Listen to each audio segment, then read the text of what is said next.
மலைகளாலும் அடர்ந்த காட்டாலும் சூழப்பட்ட ஒரு பழமையான கிராமம் இருந்தது. அந்த கிராமத்தின் பெயர் நாகவனம். அந்த ஊரில் ஒரு பழைய நம்பிக்கை இருந்தது.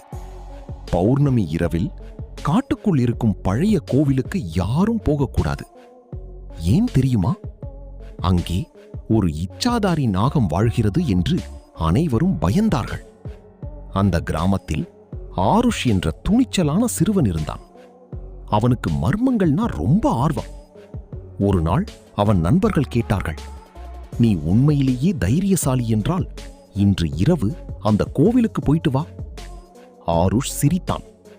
நாகம் வாகம் எல்லாம் கதைகள்தான். அன்று இரவு முழு நிலவு வெளிச்சத்தில் ஆருஷ் காட்டுக்குள் நடக்க ஆரம்பித்தான். காற்று பலமாக வீசியது. மரங்கள் அசைந்தது. தூரத்தில் ஆந்தையின் சத்தம் கேட்டது. அவன் மெதுவாக அந்த பழைய கோவிலை அடைந்தான். கோவில் முழுக்க உடைந்து போயிருந்தது. ஆனா நடுவில் மட்டும் ஒரு பெரிய நாகசுலை பிரகாசித்துக் கொண்டிருந்தது. அந்த நேரத்தில்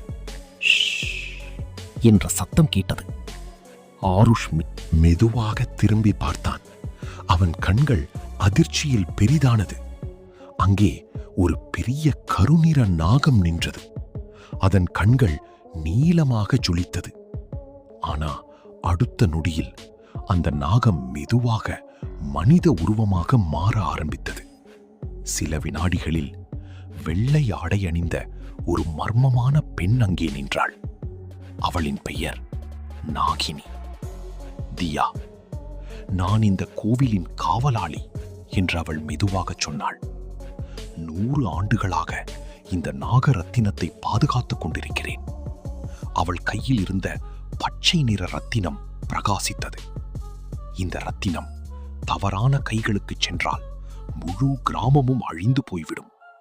அந்த நேரத்தில் கோவிலின் பின்னால் இருந்து கருப்பு ஆடையணிந்த சில மனிதர்கள் வந்தார்கள். அவர்கள் பொக்கிஷ வேட்டைக்காரர்கள். அந்த ரத்தினத்தை கொடு என்று கத்தினார்கள். உடனே தியா மீண்டும் நாகமாக மாறினாள். கோவில் முழுக்க காற்று சுழன்றது. மின்னல் அடித்தது. நாகத்தின் கண்கள் தீ போல ஜொலித்தது.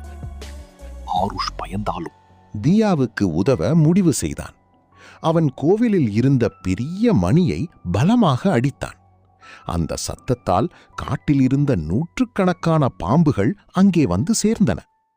பயந்த வேட்டைக்காரர்கள் அங்கிருந்து ஓடிவிட்டார்கள். அமைதி திரும்பியது. தியா மீண்டும் மனித உருவத்துக்கு மாறினாள். அவள் சிரித்துக் கொண்டு சொன்னாள், "இந்த கிராமத்தை காப்பாற்றியது நீதான்." பிறகு அடுத்த நொடியில் தியா மெதுவாக ஒளியாக மாறி மறைந்தாள். அதற்கு பிறகு ஒவ்வொரு பௌர்ணமி இரவிலும் அந்த கோவிலின் அருகே ஒரு நீல ஒளியுடன் கூடிய நாகம் சுற்றி வருவதை கிராம மக்கள் இன்னும் பார்த்ததாக சொல்வார்கள்.